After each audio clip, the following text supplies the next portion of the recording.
World to Come takes place among the mid-19th century American East Coast frontier, where two neighboring couples battle hardship and isolation, witnessed by a splendid yet testing landscape, challenging them both physically and psychologically. This is directed by Mona Fastfold, and it's written by Ron Hansen and Jim Shepard, the latter of whom also wrote the story this is based on. It played the festival circuit over the fall and winter, and while it did get a wide release in February, I was only able to get to it now. While based on pre-existing material, it undoubtedly feels like a number of these forbidden romance dramas that we've seen previously, and it especially drew comparisons at the time to films like Portrait of a Lady on Fire and Ammonite, both of which also dealt with similar subject matter, with all three films being period pieces. I'm honestly not a big fan of period dramas in general, to be quite honest, as they don't always resonate with me too much, but like the other two films I just mentioned, this was surprisingly effective, even if a bit familiar. And I'd say it boils down to the two lead performances, Katherine Waterston as Abigail and Vanessa Kirby as Tally. Abigail and Tally are each trapped in loveless marriages. Abigail grew distant from her husband Dyer, played by Casey Affleck, after the death of their daughter, while Tally's husband Finney, played by Christopher Abbott, is controlling and aggressive. The film plays out as a series of journal entries by Abigail, who provides us with a lot of narration, filling in most of the empty spaces not occupied by some sort of noise. Considering how frequent we get this voiceover, it's admittedly one of the things that may work well in a novel, but just doesn't quite translate as well into film, at least for me, just for the way it's laid on so thick. But that aside, all the performances are really effective here. I've grown to like Katherine Waterston a lot more over the past few years, and she really conveys the anguish of this character who's simply looking for an escape. Though it's Vanessa Kirby, who previously knocked it out of the park in last year's Pieces of a Woman, who absolutely steals the show once again as Tally, who, while enduring a painful marriage of her own,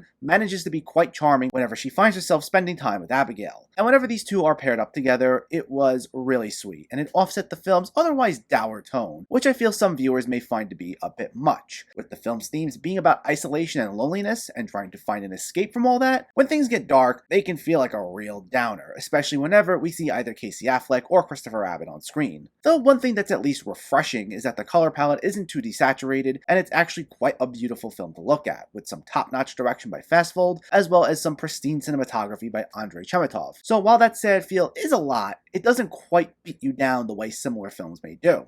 Overall, the film's despondent feel and sense of familiarity might be a turnoff for some audiences, but there are quite a few bright spots when our two leads are together on screen, with their chemistry shining through and bringing this movie up significantly, paralleling the movie's themes of finding a nice escape from the darkest aspects of life. And for me, it was more than enough to make this worth the watch.